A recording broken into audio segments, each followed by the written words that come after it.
Hello' বন্ধু বান্ধৱীসকল, ইয়াছ exam ক্ৰেকলৈ আপোনালোকক স্বাগতম জনাইছোঁ।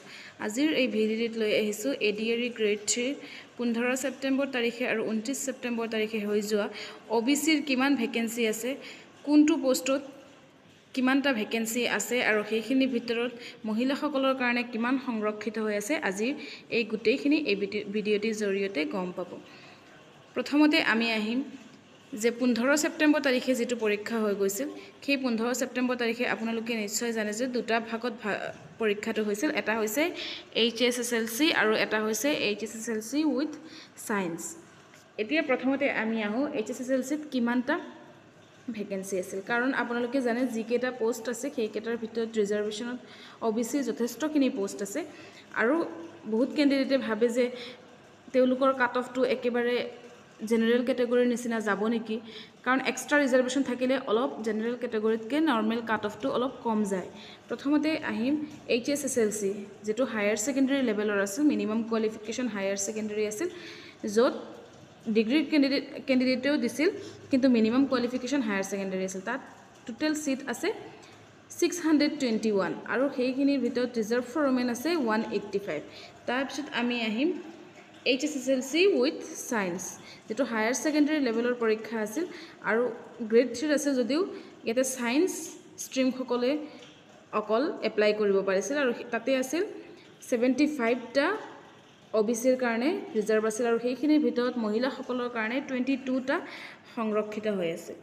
তাৰপিছত আমি আহিম গ্ৰেজুৱেট লেভেলৰ, যিটো 29 ছেপ্টেম্বৰ তাৰিখে পৰীক্ষা হৈ গৈছে। সেই 29 ছেপ্টেম্বৰ তাৰিখৰ প্ৰথম শিফ্টত হৈ যোৱা পৰীক্ষাটোৰ প্ৰথমতে আহিব গ্ৰেজুৱেট লেভেলৰ কাৰণে টোটেল যিটো বেচেলাৰ্ছ বুলি আছে, ভেকেঞ্চি ডিটেইলছত আপোনালোকে চালে নিশ্চয় দেখা পাব যে বেচেলাৰ্ছ ডিগ্ৰী বুলি আছে, অনলি বেচেলাৰ্ছ ডিগ্ৰী গ্ৰেজুৱেট লেভেলৰ, তাতে 134টা ভেকেঞ্চি আছে। ইয়াতে কিয় কম আছে, কাৰণ আপোনালোকে অভাৰঅল যদি গ্ৰেজুৱেট লেভেলৰ পৰীক্ষাটোত চায় তেতিয়াহ'লে বেচেলাৰ্ছ যিটো আছে অকল তাতে ছিট কম আছে, কিন্তু বেচেলাৰ্ছ উইথ কম্পিউটাৰ তাতে ছিটটো অলপ বেছি আছে, টোটেল ছিট বেছি আছে। ইয়াতে যিহেতু অকল বেচেলাৰ্ছ দিয়া আছে গ্ৰেজুৱেট লেভেলৰ, সেইকাৰণে ইয়াতে ছিটটো অলপ কম আছে, 134 আছে আৰু সেইখিনিৰ ভিতৰত মহিলাসকলৰ কাৰণে 63টা সংৰক্ষিত হৈ আছে।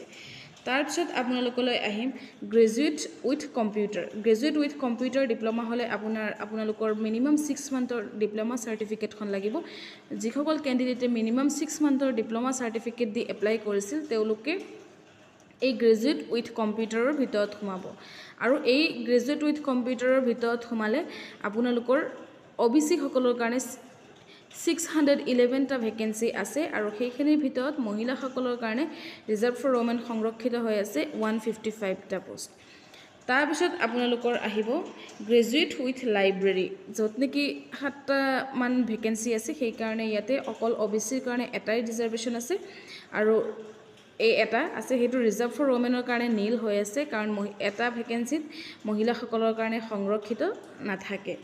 তাৰপিছত আছে আপোনালোকৰ গ্ৰেজুৱেট উইথ ষ্টেন'গ্ৰাফাৰত আপোনালোকৰ এইটো হৈছে যিটো বেচেলাৰ্ছ ডিগ্ৰী উইথ ষ্টেন'গ্ৰাফাৰ বুলি আছে, যিসকলে ষ্টেন'গ্ৰাফাৰ বেকগ্ৰাউণ্ডত আছে তেওঁলোকৰ কাৰণে 32টা টোটেল 32টা ভেকেঞ্চি আছে OBC কেণ্ডিডেটছসকলৰ কাৰণে আৰু ইয়াৰ ভিতৰত মহিলাসকলৰ কাৰণে 6টা সংৰক্ষিত হৈ আছে। তাৰপিছত আহিছে আপোনালোকৰ 29 ছেপ্টেম্বৰ তাৰিখে যিটো ছেকেণ্ড শিফ্টত পৰীক্ষা হৈছিল, সেই ছেকেণ্ড শিফ্টত পৰীক্ষা হোৱাটোত HSLC ড্ৰাইভিঙৰ কাৰণে আপোনালোকৰ 42টা ভেকেঞ্চি আছে আৰু আপোনালোকে জানে যে HSLC ড্ৰাইভিঙৰ কাৰণে মহিলাসকলৰ কাৰণে সংৰক্ষিত OBC কেটেগৰীত নাই, অ'পেন কেটেগৰীত 2টা সংৰক্ষিত হৈ আছে, কিন্তু OBC কেটেগৰীত কোনো ধৰণৰ সংৰক্ষিত হৈ থকা নাই। তাৰপিছত এই টোটেলখিনি মিলালে আমি দেখা পাম যে টোটেল 1516টা ভেকেঞ্চি অকল OBCৰ কাৰণে সংৰক্ষিত হৈ আছে আৰু ইয়াত ৰিজাৰ্ভ ফৰ ওমেন মহিলাসকলৰ কাৰণে সংৰক্ষিত হৈ আছে 432টা। এতিয়া কথাটো হ'ল এই OBC সকলৰ কাৰণে এনেকুৱা নহয় যে তেওঁলোকে OBC কেটেগৰীত সোমাব। তেওঁলোকে যদি খুব ভাল নম্বৰ পায়, ধৰি ল'লোঁ তেওঁলোকে এতিয়া কাট অফ অ'পেন কেটেগৰীৰ কাট অফ গৈছে 120+ বা 120+, 175ৰ ভিতৰত এটা উদাহৰণ দিলোঁ, বা 150ৰ ভিতৰত 100 মান গৈছে, তেতিয়া ধৰি ল'লোঁ 150ৰ ভিতৰত 100ৰ আপ যদি গৈছে, তেতিয়াহ'লে তেওঁলোকে যদি 100ৰ আপ পায় তেতিয়াহ'লে অ'পেন কেটেগৰীত যিকোনো কেণ্ডিডেট সোমাব পাৰে, OBC হওক, SC হওক, ST হওক, যিকোনো ৰিজাৰ্ভেশ্যন সোমাব পাৰে। সোমোৱাৰ পিছত যি এইকেইটা ভেকেঞ্চি হৈছে য'ত অকল OBCৰ যিসকল সোমোৱা নাই অপেন কেটেগৰীত নোসোমোৱাখিনি, কাৰণ অপেন কেটেগৰীত জেনেৰেল OBC সবখিনি সোমাই থাকে, নোসোমোৱাখিনি ইয়াতে OBC কেটেগৰীত সোমাব। আৰু এইখিনি হৈছে আপোনালোকৰ কমপ্লিট ভেকেঞ্চি ডিটেইলছ। এতিয়া আপোনালোকে গম পাই যাব যে আপোনালোকৰ কাট অফটো এইটো হিচাপত কেনেকুৱা যাব পাৰে।